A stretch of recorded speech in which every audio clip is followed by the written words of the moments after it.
Hello everyone, welcome to my new another blog video. একটু আগে আমার বান্ধবী আমাকে ফোন করে বলে তাড়াতাড়ি আয় অনলাইনে দোকানে। সেটা শুনে আমি তাড়াতাড়ি করে বাড়ি থেকে বেরিয়ে পড়েছি। বেরিয়ে এসে দেখি বাইরে এতটা রোদ, মানে তাকানো যাচ্ছে না, এতটা রোদ। সকলকে একটা কথা বলি, কাল আমার ইনস্টাগ্রামে 7,000 ফলোয়ার্স বেড়েছে মাত্র 24 ঘন্টায়।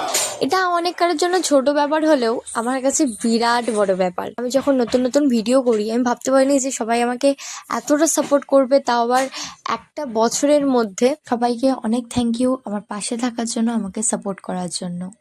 দেন আমরা চলে আসি পেস্ট্রির দোকানে, যেহেতু আজকে আমার ভেজ ছিল, কারণ আজকে সোমবার ছিল। ফার্স্ট টাইম না একটা জিনিস ট্রাই করেছি, দইয়ের আইসক্রিম, যেটা সত্যি আমার প্রচন্ড ভালো লেগেছিল। তারপর আমি টোটোতে উঠে চলে আসি বাড়িতে।